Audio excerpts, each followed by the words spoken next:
इस वीडियो के अंदर मैं आपको कुछ ऐसी इंपॉर्टेंट बातें बताऊं जो आपको अदरवाइज कोई नहीं बताएगा, क्योंकि लोग रियलाइज ही नहीं करते हैं, तो इसके बारे में कोई बात नहीं करता। But these June and July months are zero pressure month. मैं आपको नहीं कह रहा कि आपको फाइनल एग्जाम तक का सिलेबस पढ़ना है, मैं तो बस ये कह रहा हूं कि अब जो हाफ ईयरली में सिलेबस आने वाला है बच्चे वही पूरा नहीं करते। अगर आप इतने वीक हो तो आपके लिए प्री बोर्ड इंप्रूवमेंट हो ही नहीं सकती। आपके लिए प्री बोर्ड सिर्फ एक सर्वाइवल है। हाफ ईयरली में पहली बार डंडा पड़ता है, अपनी औकात पता चलती है कि भैया अपने से कुछ नहीं हो रहा है।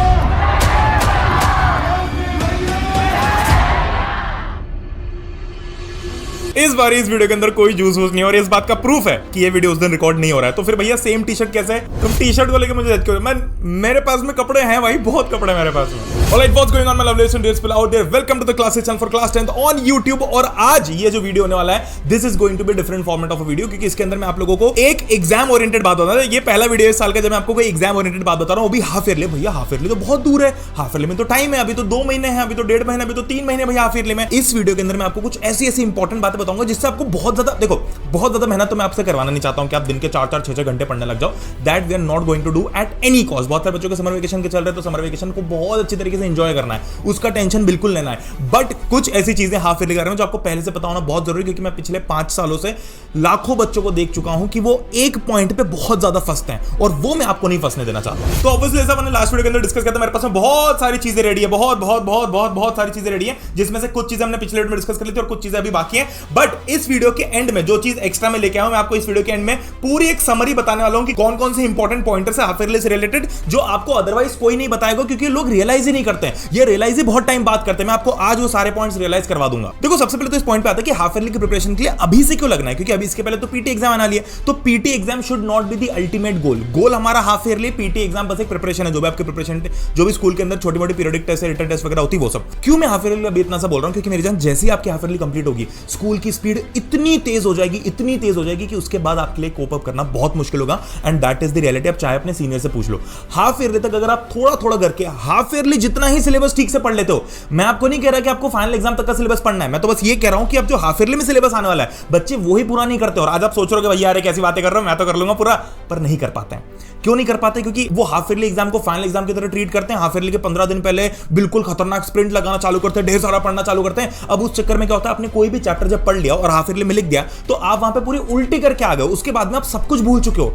अगर आप हाफ ईयरली एग्जाम देने के बाद में हाफ ईयरली का सिलेबस पूरा भूल चुके हो, तो आप आधा साल पीछे नहीं हो गए। तब तो आपको आगे जो पढ़ना है उसमें आगे का तो पढ़ना है और हाफ ईयरली का भी साथ साथ पढ़ना है। तो हमको ये सिचुएशन किसी भी कॉस्ट पे नहीं आने देनी, जो मैं आपको पिछले वीडियो के अंदर बताई थी। जिन बच्चों ने पिछले वीडियो देखा, प्लीज जाके वो वीडियो देख लो, उसके बाद यहाँ पे आना। अब कैसे पढ़ना है, क्या रिसोर्सेज यूज करना है, कौन सी चीजों को यूज नहीं करना है, वो सारी चीजें मैं आपको फटाफट बताता हूं, फिर हम एंड पे चलते हैं। अब कहां से पढ़ना है, कितना पढ़ना है, किस तरीके से पढ़ना है, क्या फ्लो होना चाहिए, एक एक चैप्टर को खत्म करने का भी और ओवरऑल वीकली रिवीजन का भी हमारा क्या फ्लो होना चाहिए। अगेन मैं आपको बता रहा हूं, हम दिन के 2 घंटे मैक्स देंगे, मैक्स 2 घंटे, उससे ज्यादा नहीं देंगे। आपको चाहिए आप स्टार्टिंग आधे घंटे से करो, आप 1 घंटे से करो। फिर से मेरी बात एक शुरुआत में सुन लो कि एक दिन में 10 घंटे पढ़ने से कई ज्यादा अच्छा है 10 दिन में 1 घंटा पढ़ना, या फिर 7 दिन 1-1 घंटा रोज पढ़ना। रोज अगर आप 1 घंटा पढ़ते हो, that is much more beneficial, क्योंकि आपको अपनी वो कंसिस्टेंसी, अपनी वो आदत बिल्ड करनी है, ताकि जब हाफ ईयरली एग्जाम आएगी ना, तो आप हक्के बक्के ना हो जाओ कि आपसे पढ़ते ही नहीं बन रही है, आप सब कुछ भूलते जा रहे हो। अभी समर वेकेशंस में हम थोड़ी भाई पूरा दिन एंजॉय करना है, खूब एंजॉय करेंगे, बट पढ़ लेंगे थोड़ा सा। और कब पढ़ेंगे वो मैं आपको बता चुका हूं कि समर वेकेशन से पढ़ने का, इसके पिछले वीडियो में बता चुका हूं कि समर वेकेशन से पढ़ने का सबसे बढ़िया समय होता है सुबह का। अब वो क्यों होता है, वो लास्ट टू लास्ट वीडियो में आपको मिल जाएगा। चलो, सबसे पहला माइंडसेट कि हम पहले रिफ्रेश ही कर लेते हैं। हाफ ईयरली हमारे लिए हाफ ईयरली नहीं है, it is going to be mock board. This is a mock board exam. मतलब मेरे लिए हाफ ईयरली अपने आप में एग्जाम नहीं है, ये बोर्ड की प्रैक्टिस है। चाहे आपके स्कूल वाले कितना भी चिल्ला ले, कितना भी रोले कि हाफ ईयरली के एग्जाम में नंबर कम आए ना अगर, तो हम तुम्हें प्रैक्टिकल में मार्क्स नहीं देंगे, वो सब दे देते हैं मार्क्स, ठीक है? तो उसकी टेंशन नहीं लेनी है। अब देखो, ये सारी चीजें हमने पिछले वीडियो के अंदर कवर कर ली थी, ये सब चीजें हम पिछले के अंदर, क्योंकि जनरल चीजें थी, ब्रेन फूलिंग, सिलेबस ये सारी चीजें मैं आपको बता चुका था, नोट्स कैसे बनाना है। अब हम आते हैं स्पेशली हाफ ईयरली के ऊपर। सबसे पहली स्टेप है हाफ ईयरली के अंदर, जो कि आपका माइंडसेट है कि हमारा गोल अभी मान के चलना है हाफ ईयरली को, और पीटी जस्ट एक वार्म अप की तरह ट्रीट करना। जो पीरियडिक टेस्ट आपके आने वाली है उसको वार्म अप की तरह मानेंगे, क्योंकि हाफ ईयरली में भी तो वही चैप्टर आएंगे ना जो पीटी में आएंगे। भाई पीटी का सिलेबस और हाफ ईयरली का सिलेबस तो सेम ही होगा ना, ऐसा थोड़ी होगा कि हाफ ईयरली में अलग चैप्टर्स आएंगे। हाँ, एडेड चैप्टर जरूर होंगे, बट जो चैप्टर्स पीटी में आए वो सेम चैप्टर्स हाफ ईयरली में भी आएंगे सही। तो उनको हमको पीटी के लिए इस तरीके से पढ़ लेते हैं हम कि हमको हाफ ईयरली में फिर से देखो, मेरा सिंपल सा लॉजिक है जो बच्चे नहीं समझ पाते हैं कि मेरी जान, आपको कोई भी चैप्टर पढ़ना है तो ऐसा पढ़ना है कि आप वो अगली एग्जाम में भी याद रख पाओ। आज हमको सिर्फ स्प्रिंट लगा के चक्कर में ऐसा नहीं पढ़ना है कि हम उसको भूल जाए। चलो, कमिंग बैक, सबसे पहली स्टेप है भैया गैदरिंग, कि हमें किन किन चीजों की जरूरत पड़ेगी मैं आपको पहले बताता हूं। सबसे पहले भैया एनसीईआरटी ऑब्वियसली आपके होनी चाहिए, और एनसीईआरटी किस तरीके से पढ़ना है वो मैंने आपको एक शॉर्ट में बताया और पिछले वीडियो के अंदर बताया था कि एनसीईआरटी रीड कैसे करना है, आपको एक्टिव रिकॉल कैसे यूज करना है, पेज रेपिटेशन कैसे यूज करना है। दूसरा है कि किसी भी रेफरेंस बुक की आपको जरूरत नहीं है, कोई मोटी बुक्स के चक्करों में मत पड़ो। ये जो बच्चे होते हैं कूल दिखने के लिए लेके आए थे कि ये मेरे पास में रेफरेंस बुक है, मेरे पास में 50 रेफरेंस बुक है, उसका कुछ नहीं होने वाला है। रेफरेंस बुक यूज तब आती थी जब एक टाइम ऐसा था दुनिया में, जब मान लो एनसीईआरटी पढ़ ली, अब एनसीईआरटी के अंदर एक लाइन है जिसका मतलब समझ में नहीं आ रहा है, तो उस मतलब को ढूंढने के लिए बच्चे आते थे रेफरेंस बुक के अंदर कि अरे इसके अंदर इसका क्या लिखा हुआ है, मतलब उस एक लाइन को डिटेल में क्या समझाया हुआ है। क्या आज की डेट में जो आपके पास यूट्यूब है, आपके पास में एआई है, तो आपको उस किताब की जरूरत है उस एक लाइन का मतलब ढूंढने के लिए? जो समझ नहीं आ रहा फट से डालो ना चैट जीपीटी के ऊपर कि मेरे को समझ नहीं आ रहा, उसको हिंदी में समझा दे, वो 2 मिनट में समझा देगा। तो जरूरत ही नहीं रेफरेंस बुक की, वो सिर्फ कूल लगने वाली चीज है, उससे आपके कोई मार्क्स इंप्रूव नहीं होंगे। हाँ, रिटेंशन बढ़ सकता है, थोड़ा नॉलेज बढ़ सकता है, बट कुछ उससे अगर आप ऐसा सोचो तो इट इज नॉट यूजफुल, सच में it is not useful. But what is useful right now is a question bank. चाहे आप किसी भी पब्लिशर की उठाओ, चाहे आप अपने स्कूल के क्वेश्चंस पे फॉलो करो, जो भी आपको करना है, क्वेश्चन बैंक होना बहुत इंपॉर्टेंट है, क्योंकि एग्जाम के अंदर सीबीएसई इस तरीके से पेपर बनाता है कि आपकी क्वेश्चंस की प्रैक्टिस कितनी है। तो भले ही आप सोशल साइंस पढ़ रहे हो, एसएसटी तो ऐसा सब्जेक्ट था ना भैया जिसमें आपने एनसीईआरटी पढ़ ली तो आप कुछ भी कर सकते हो, बट अब ऐसा नहीं है। एसएसटी के अंदर भी क्वेश्चंस घुमा फिरा के देते हैं। चलो मैथ्स और फिजिक्स में तो समझ में आता है कि जहां पर न्यूमेरिकल्स है वहां पर तो लॉजिक आपको समझना ही पड़ेगा, बट आपको एसएसटी के अंदर भी क्वेश्चन की प्रैक्टिस लगानी पड़ेगी, क्योंकि आपको समझ ही नहीं आएगा कि क्वेश्चन की लैंग्वेज क्या है। आपको दिख रहा होगा कि आपको आंसर आता है, पर आप क्वेश्चन की लैंग्वेज ही नहीं समझ पाओगे। आप ये नहीं समझ पाओगे कि क्वेश्चन पूछ क्या रहा है। कई बार आप ऐसा नोटिस करोगे कि जैसे मैं आपको कोई क्वेश्चन बताऊं, मान लो कि एक क्वेश्चन लिखा हुआ है, फलाना क्वेश्चन लिखा हुआ है जिसमें इतनी सारी चीजें हैं, ये क्वेश्चन लिखा हुआ है duck duck duck duck duck duck duck duck. अब आपको नहीं पता है कि क्या कहना चाह रहा है, पर जैसे ही मैं आपको हिंदी में ट्रांसलेट करूंगा, जैसे मैं आपको सिंपल भाषा में बताऊंगा, आप बोलोगे कि हाँ भैया ये तो पता था हमको। तो बहुत सारे बच्चे एसएसटी ऐसे सब्जेक्ट में इसलिए मात नहीं खाते कि उनको आता नहीं है, इसलिए मात खाते क्योंकि उनके क्वेश्चंस की प्रैक्टिस नहीं है, जो कि वो करते नहीं है। तो इसके लिए चाहे मैथ्स हो, चाहे साइंस हो, चाहे एसएसटी हो, क्वेश्चन बैंक होना बहुत जरूरी है। मैंने पिछले साल भी रिकमेंड किया था, बहुत सारे क्वेश्चन सिमिलर आते हैं ओसवाल के क्वेश्चन बैंक से। देखो मैं खुद ओसवाल के सैंपल पेपर, मतलब जब मैं 9-10 में था तब मैंने ओसवाल के सैंपल पेपर यूज किया था, और मेरा तो एज इट इज एक पेपर छप के आया था। तो मेरे को तो बहुत भरोसा है कि भाई बहुत पुरानी ब्रांड है, तो बहुत ही रिसर्च करके बनाते जो भी बनाते हैं। अब ओसवाल के क्वेश्चन बैंक आप ले सकते हो, डिस्क्रिप्शन में लिंक दे दूंगा, उसके अंदर बहुत सारे फीचर्स है, हर साल कुछ ना कुछ नए नए फीचर्स डालते रहते हैं, फ्लो चार्ट है, ये वो सारी चीजें हैं। बट मेरे लिए जो मेन चीज है वो ये कि भैया क्वेश्चन की क्वालिटी कैसी है, और ओसवाल के क्वेश्चन की क्वालिटी बहुत अच्छी है, क्योंकि बहुत सारे लोग मिलकर बनाते हैं। अगर आपने कोई क्वेश्चन बैंक ऑलरेडी ले लिया तो फिर जरूरत नहीं भैया कि एक और क्वेश्चन बैंक लेके आए, ऐसी बिल्कुल जरूरत नहीं है। अगर आपके पास ऐसा लगता है कि नहीं भैया मेरे को क्वेश्चन बैंक में पैसे स्पेंड नहीं करने, तो भी कोई बात नहीं, आप ढेर सारे क्वेश्चन खुद से निकालो और इंटरनेट से निकालो, टीचर्स आपके होते हैं उनको प्रैक्टिस करो। बट फिर भी मैं आपको बताता हूं कि टीचर्स और स्कूल के क्वेश्चन थोड़े से आउटडेटेड रहते हैं, क्योंकि वो कोप अप नहीं कर पाते हैं। जो पब्लिशर्स होते हैं ना, इनके पास में 50 लोगों की 100 लोगों की टीम होती है जो कि सिर्फ एडिटोरियल का काम करते हैं, जो कि सिर्फ इस चीज का काम करते हैं कि क्वेश्चन की लैंग्वेज कैसी अल्टी पल्टी की जाए। और स्कूल के अंदर आपके टीचर्स पढ़ा भी रहे हैं, वो क्वेश्चन भी बना रहे हैं, तो वो उतने अच्छे से क्वेश्चन नहीं बना पाते। तो आप लो एक किताब ले लो अलग से, अगर आपको लगता है तो आप ले सकते हो, तो बहुत अच्छी बात है। मैं डिस्क्रिप्शन में लिंक दे दूंगा, लेटेस्ट एडिशन की ले लेना, ताकि आपके लेटेस्ट जो इस साल में क्वेश्चंस आए वो भी आपको मिल जाए, ठीक है। और सबसे इंपॉर्टेंट है भैया प्लानिंग नोटबुक। एक नोटबुक आपकी होनी चाहिए बहुत ही पतली वाली, जिसमें आप सिर्फ प्लानिंग के बारे में लिखो कि आपकी प्लानिंग क्या चल रही है, आपको कितने चैप्टर्स का क्या क्या टारगेट है। होता क्या है कि आप अलग अलग बार आपने कभी व्हाट्सएप पे लिख दिया, कभी आपने पेपर पे लिखा और उसको फेंक दिया, वो चीज मत करना। एक नोटबुक बनाओ जो आपके सामने, उसका नाम हो प्लानिंग नोटबुक, जिसके अंदर आपके सिर्फ प्लान्स लिखे हुए हो। इससे आपका काम सच में, जब आपको लगेगा ना कि आप जो कुछ सोच रहे हो वो आप लिख पा रहे हो, आप विजुअलाइज कर पा रहे हो, तो आपकी स्पीड अपने आप बढ़ जाएगी, ये आप नोटिस करोगे। और एक और इंपॉर्टेंट चीज है, एक मिस्टेक नोटबुक जरूर बना लेना, हालांकि अभी काम नहीं आएगा, बट एक गंदी हैंडराइटिंग गंदी है भाई, मैं दूसरा आईपैड पे भी ट्राई कर रहा हूं, मेरी हैंडराइटिंग बहुत गंदी है, पर दिमाग अच्छा चलता है मेरा, तो हैंडराइटिंग के ऊपर मत जाना, दिमाग के ऊपर जाना। मिस्टेक नोटबुक क्या होती है कि आप कोई भी चैप्टर पढ़ रहे हो या कोई भी पर्टिकुलर टॉपिक पढ़ रहे हो, तो आपने चैप्टर का नाम लिखा, उसमें मिस्टेक नोटबुक के अंदर आपको क्या करना है, आपकी मिस्टेक नोटबुक है, इसके अंदर आपको ऊपर चैप्टर का नाम लिखना है। मान लो फॉर एग्जांपल हम चैप्टर का नाम लिख देते हैं रिप्रोडक्शन, है ना। अब रिप्रोडक्शन पढ़ रहे हैं हम, अब इसके अंदर आपने रिपीटेडली कौन कौन सी मिस्टेक्स की किस क्वेश्चन में, ये आपको साइंस सोशल में इतना काम नहीं आएगा, पर मैथ्स में बहुत काम आएगा।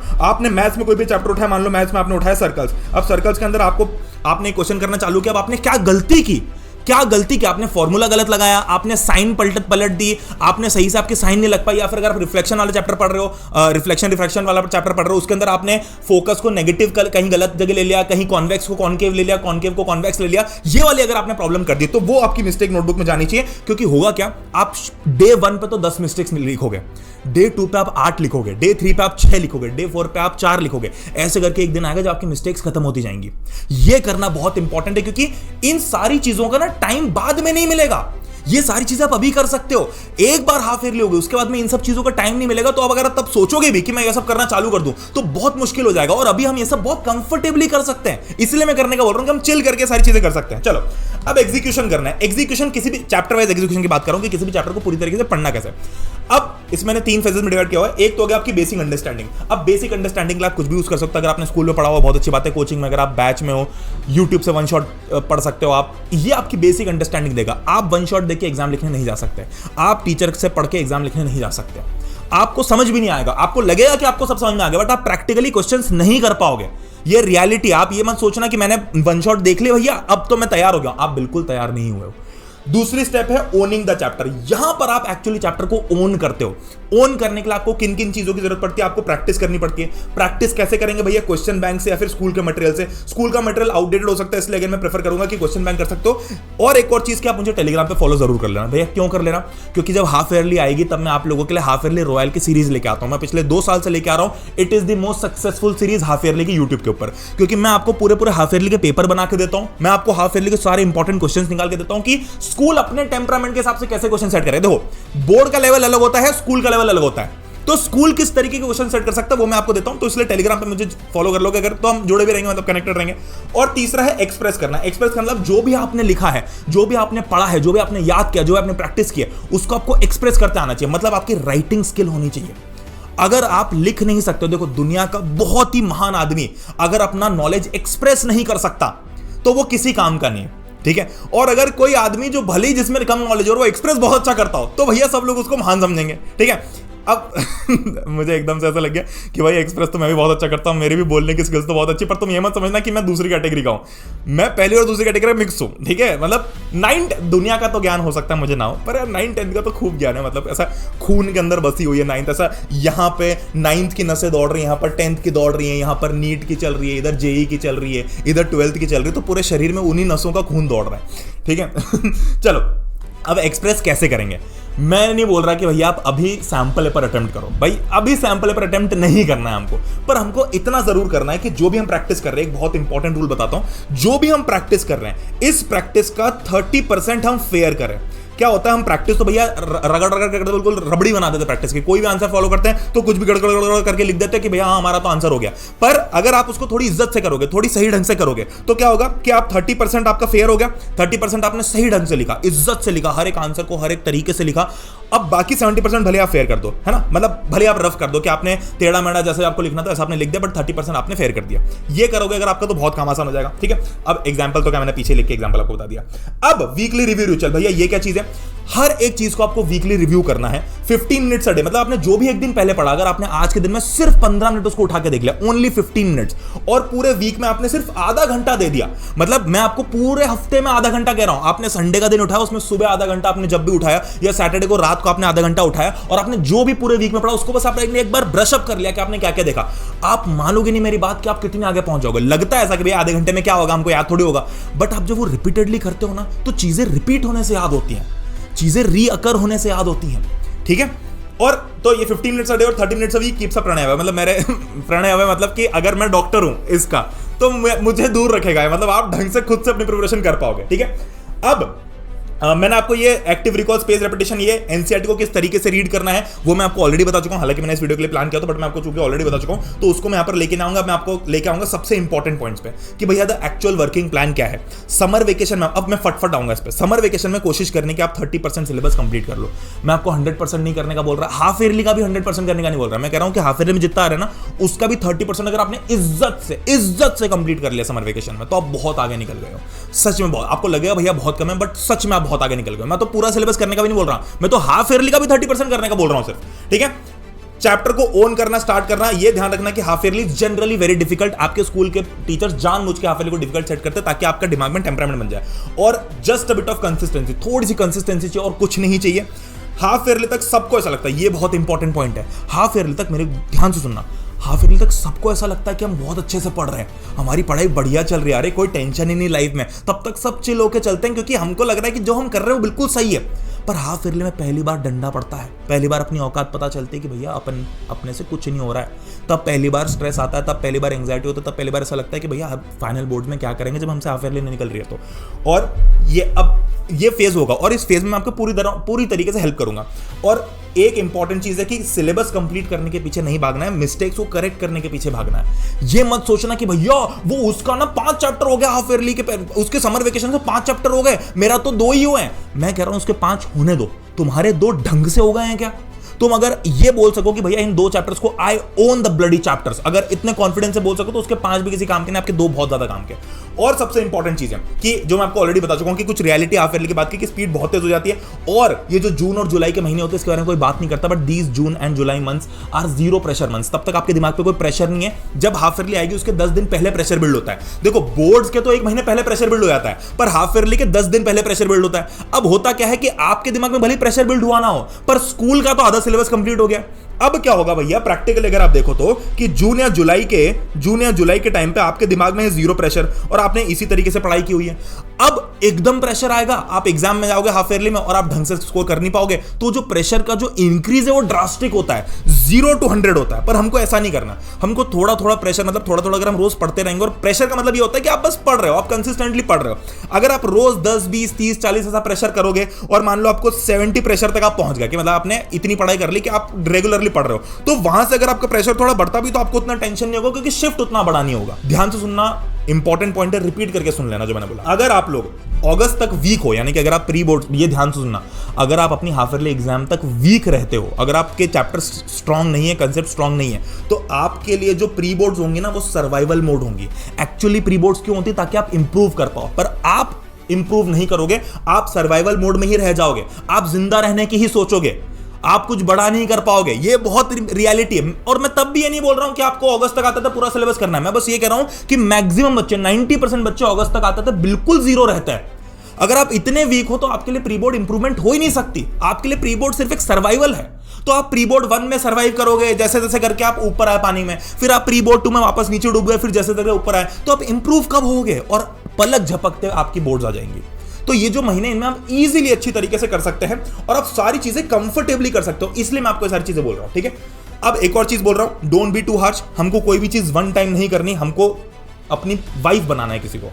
मतलब ये थोड़ा सा ऐसा ये थोड़ा डबल माइंडेड जो बच्चे होंगे वो कुछ उल्टा सीधा सोचेंगे, बट मेरा इसमें कहने का मतलब ये कि आपको किसी भी चैप्टर को ना ऐसा नहीं करना कि मेरे को बस इसको 1 टाइम पढ़ना है। ठीक है, आपको ऐसा पढ़ना है कि नहीं यार मुझे तो इसको पूरी तरीके से इसका ध्यान रखना है, ये तो मेरे पास रहेगा, इसको मुझे बहुत प्यार से रखना है। तो आपको उस तरीके से चैप्टर पढ़ना है। मैं बार बार बोल रहा हूं, ओन द चैप्टर, है ना। और लास्ट में अपने को इस हाफ ईयरली का बैटल मैप बनाना है। जो भी आपके प्लान्स है वो लिखना, मुझे टेलीग्राम के ऊपर, इंस्टाग्राम के ऊपर शेयर करना कि आपने क्या क्या प्लान्स बनाए हैं। वो आपकी जो प्लानिंग नोटबुक है उसके स्क्रीनशॉट्स, उसके फोटो खींच के भेजना। और मैं वापस बताता हूँ, सक्सेस बड़े टारगेट अचीव करने से नहीं आता, सक्सेस छोटे टारगेट अचीव करने से आता है, बट कंसिस्टेंटली। ठीक है, तो that being said, I hope कि आप लोग अपनी हाफ ईयरली को बहुत सही तरीके से करोगे।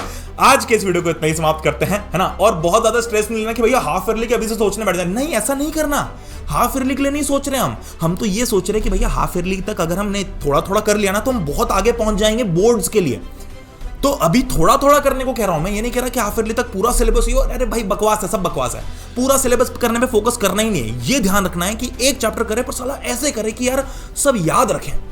वो एक चैप्टर साला ऐसा हो कि उसमें से कोई भी सवाल आ जाए मैं कर सकूं, क्योंकि अब बोर्ड का पैटर्न ही वो हो गया है कि आपको चैप्टर को ओन करते आना चाहिए, तब आप वो 99 वाली कैटेगरी में आओगे। और अभी हम आ सकते हैं, इसलिए मैं बोल रहा हूं। हाँ, दिसंबर के अंदर आप 95 92 से ऊपर नहीं ला सकते। अगर आज आप 0 पे हो तो तब 0 पे रहते हो तब नहीं ला सकते, बहुत मेहनत करनी पड़ेगी तब। बट अब आप कम मेहनत में भी ला सकते हो, इसलिए मैं बोल रहा हूं। ठीक है, तो that being said, thank you so much. Telegram के ऊपर मुझे फॉलो कर लेना।